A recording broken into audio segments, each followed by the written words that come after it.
Not too sure how many guys like still read. This might be a huge confession for myself that I don't think I picked up a book since maybe like college. Our next presenter read and write even before kindergarten. It's pretty impressive as well too, considering the size of her family. She was the second youngest of like 7 kids. And she's also a traveler as well too, venturing across Canada from point to point with her husband by her side. Everyone please give a huge round of applause for our next speaker, Darlene.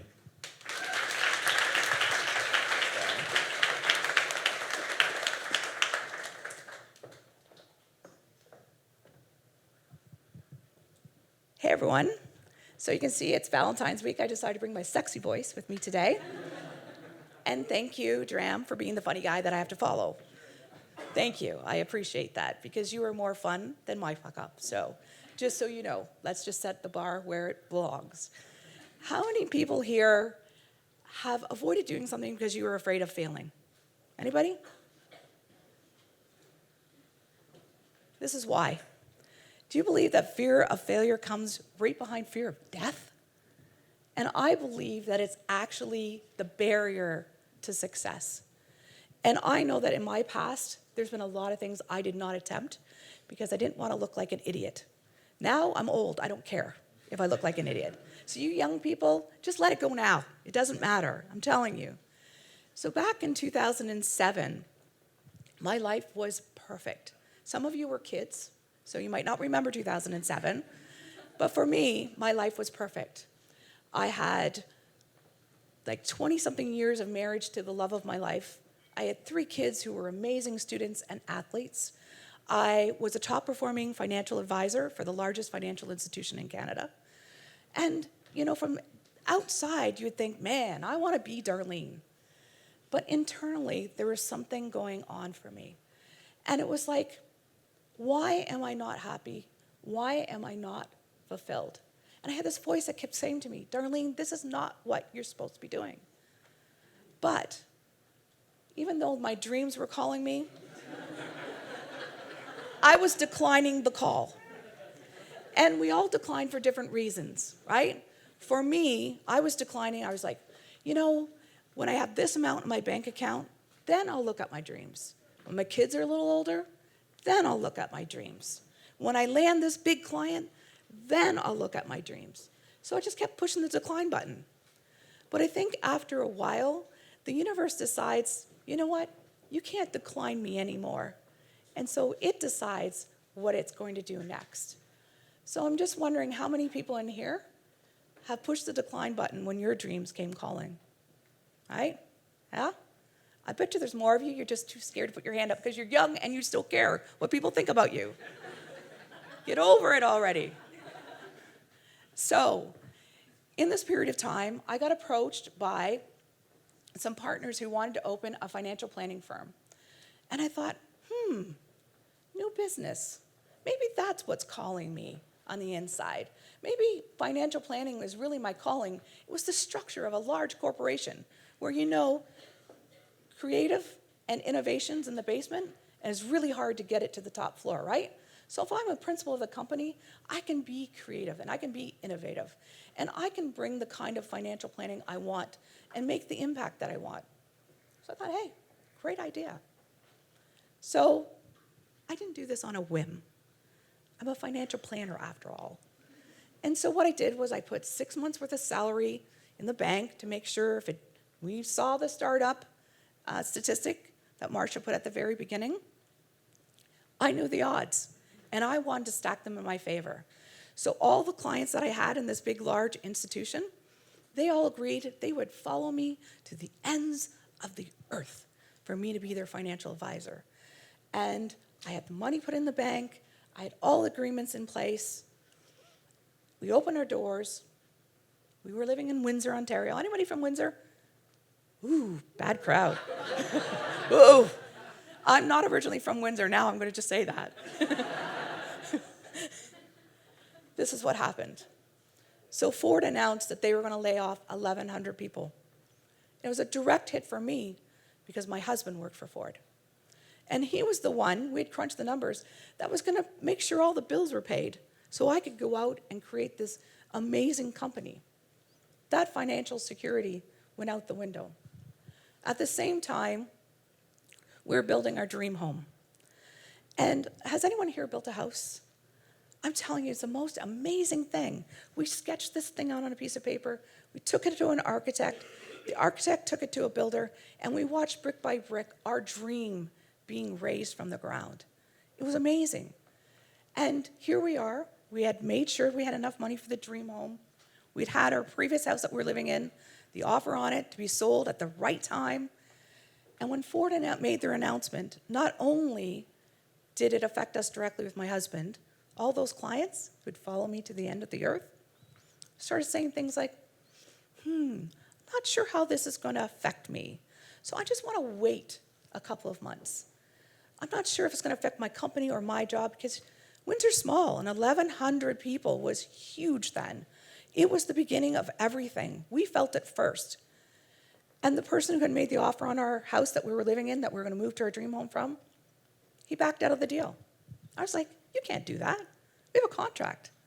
I found out he could. Now, we could have gone after him, but in the end, it wouldn't have been worth our time, and it would have cost us a lot of money. So here we were, moving into our dream home. I thought, I'll just put the house up for sale again. It sold like that. Second time is not the charm.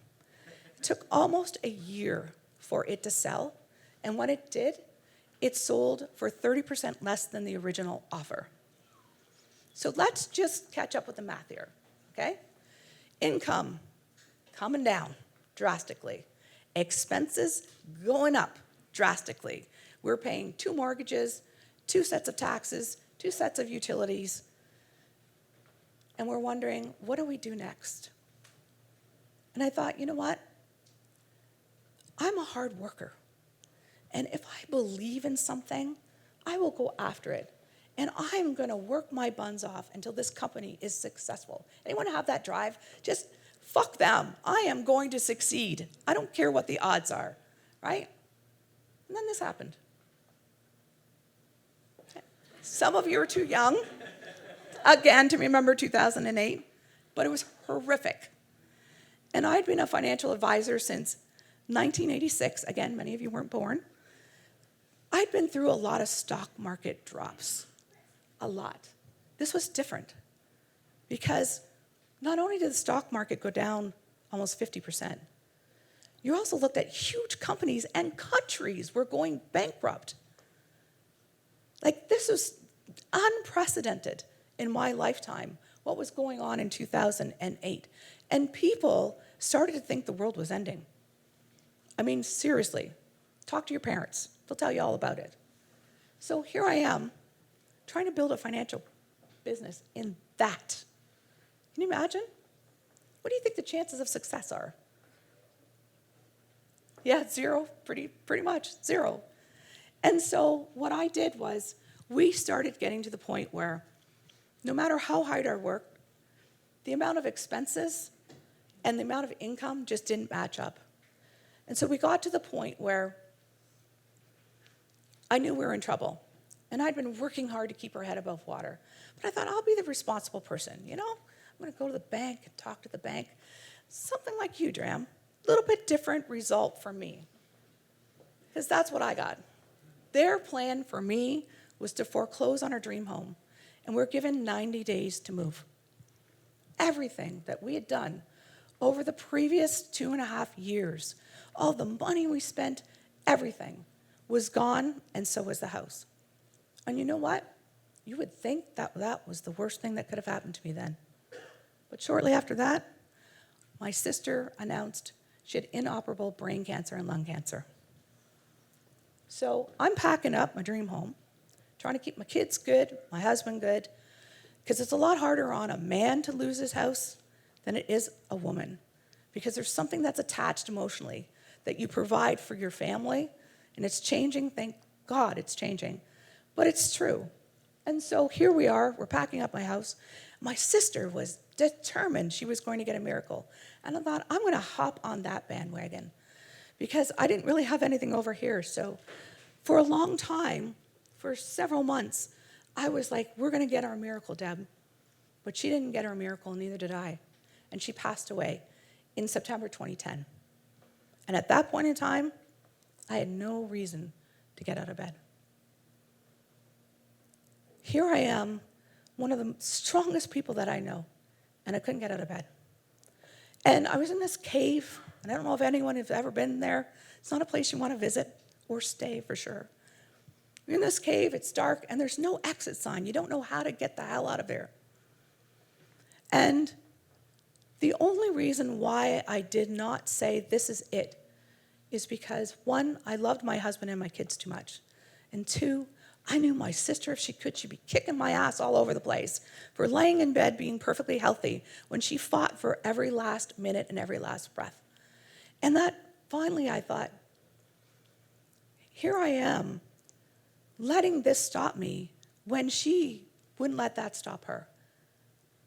What a shithead am I, right? So I had read about the power of gratitude. I thought, I got nothing else. Let's try it. I mean, I was as low as you can go. And I can tell you, gratitude saved my life.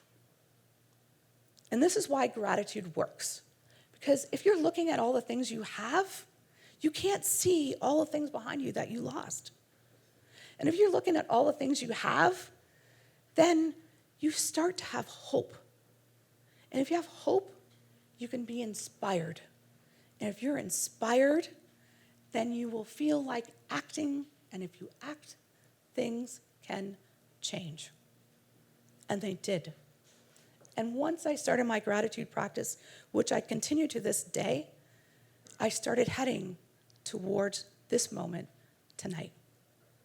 And people say to me, if you had to go back into that dark cave, or if there's somebody that you know that's in there, what advice would you give? And here's my advice. The first thing is forgive yourself. And you know, when you screw up, I'm sorry, I'm old. Saying fuck up is really awkward for me. I come from the generation, we got in big trouble for saying fuck up. So forgive yourself. And it's, you know, when you screw up on your own, it's one thing. But when you screw up and it splatters all over your family, it's a completely different picture. So forgive yourself. And it's hard to forgive yourself if you are stuck in this idea that the past can be different. And that happened, I was like a year going, oh, I woulda, coulda, shoulda, I can change it. You cannot change what happened yesterday. You can't change what happened last week. And you can't change what happened 10 years ago. Get over it. Let it go. And you can move on. And understand that failure is just part of the game. There's nobody that I know who's reached any level of success without failing. My favorite story is Michael Jordan, because he was cut from his high school basketball team. And now, you know, he's revered as one of the best basketball players in the world. And the reason why it inspires me, because he was a kid, and he went back after his dream. And some of us adults can't even do that. So understand it's part of the game, and always know that even if it doesn't feel like it, and it didn't feel like it for me, and even if it doesn't look like it, and it didn't look like it for me, the universe is always conspiring on your behalf. So if I could give you one piece of advice to walk away with from today, beyond trying not to talk with a voice like this, is live your life for you.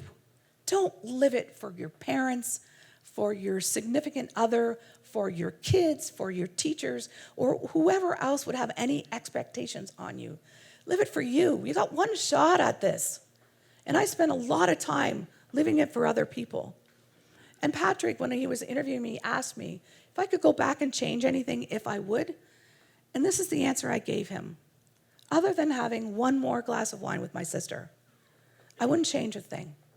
Because if I did, then I would risk being a published author and being in Chicken Soup for the Soul. If I did, I'd risk not traveling 35,000 kilometers across Canada last year in an RV with my husband, on a wing and a prayer, for a book called 150 Canadian Stories. And if I didn't fail, I wouldn't be here tonight and having the Clarity Project helping people like you rediscover who you are and what you really want to do. What's your mission? Stop declining the call from your dreams. Start accepting it and going after it, because it's your life and you need to live it. Thank you.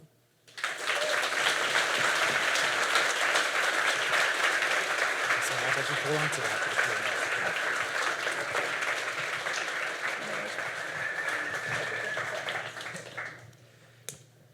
I think we all have been there for mental health and depression. Thank you.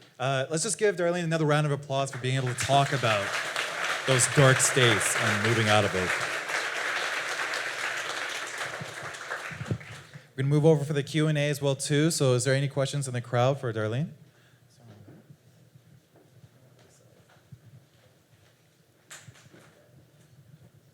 Hi, thank you for your story. It's very inspiring. I'm just wondering if you can elaborate more about your gratitude practice. Like, for example, what do you do in your daily life to practice your gratitude every day? Great question. So before my feet hit the ground in the morning, I am thankful for, I list as many things as I can think of. And whenever I get in a rut, you know those days when you just think, you're such a loser, then I will start listing things. And sometimes it takes me to 10, and sometimes it takes me listing 100 things. But I do it not only every morning, because it starts my day off on the right foot, knowing that I have so much to be thankful for, but also anytime that I get down on myself or I feel like things aren't working out, as soon as I start looking at all I have, then I just let all that go. And it makes such a difference. It's a great question. Wow, I answered everybody's questions. How are your kids? My kids are great. One of them is here tonight with me. My husband's home sick. He's the one who gave me this throat. And all three of them are following their dreams. And it was really hard because I felt like my screw up could affect them. And I found out that it actually encouraged them to follow their dreams because I finally did. A little bit late, but I did. So they're all amazing. Thank you.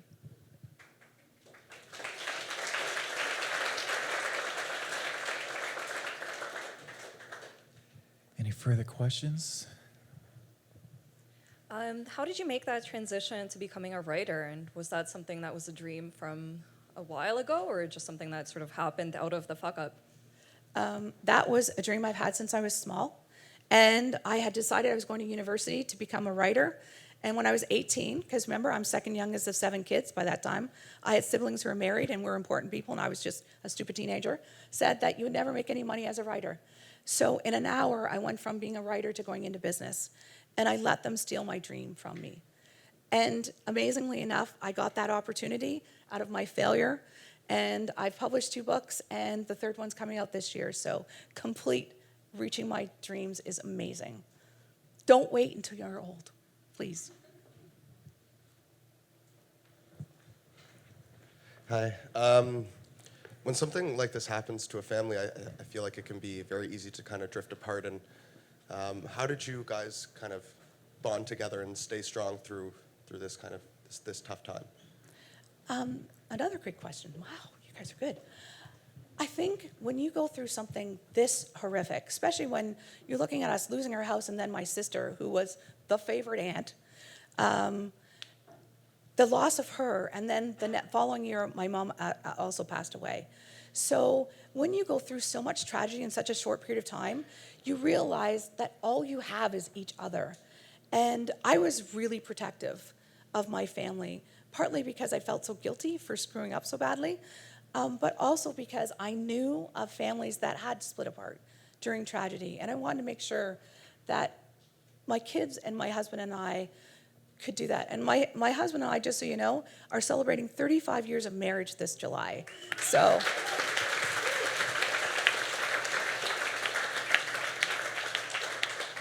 it's just really grabbing onto each other and holding on for dear life until you see a light at the end of the tunnel.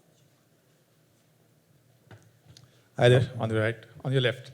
So you were a financial advisor, Yes. and you went through, this horrible situation where your own life and finances were in a mess. So did it really affect you in terms of your own self-respect and the ability to see with clarity as to what you should be doing next? It affected my self-esteem. It affected my self-respect. I literally screwed up so bad that every bridge to financial planning was obliterated. Again, the universe was conspiring on my behalf, so I couldn't go backwards. And so when you start the gratitude practice and you start having hope, that's when the dreams start bubbling up. And so I had that time to be able to really think about, okay, I have no risk of failure. I'm as low as you can go. So what do I want to do? If there's so much freedom when you lose everything, because you have nothing left to worry about, you know?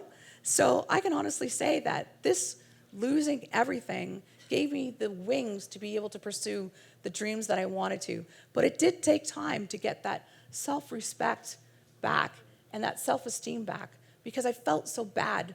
I'm a financial advisor, and I screwed up financially, and publicly. So it can't get much worse than that, I think, right? Yep, great answer. Thank you. Thank you. Hello. I just want to say that you're a badass for being able to push through that tough time in your life. Thank you. And yeah, I like to call myself a badass, so thank you. yeah, you're a fucking badass. But my question is, when you're in that dark cave, when you're like having a hard time, I've been through that too. What was that like definitive moment, that one thing that just like made you go for that drive and just go? It really was when I had that realization that my sister would be kicking my ass. When that thought came to my head, I felt like such an idiot because I'd watched her for 6 months just struggling to breathe. And this woman, talk about a badass, oh, she puts me to shame. That girl is a badass. And she fought for everything. And I'm thinking, here I am lying in bed, not showering, not doing anything. And there's nothing wrong with me, like completely nothing wrong with me. So if I want to, pay a homage to my sister, this was not the way to do it. And once I thought that, then it was like, where's the exit sign? And it took me a while to find it, but gratitude was the way out for me. All right, guys, it's definitely the person you are after the storm than during. And thank you so much for sharing such an intimate, amazing, Thank you, inspiring guys. story.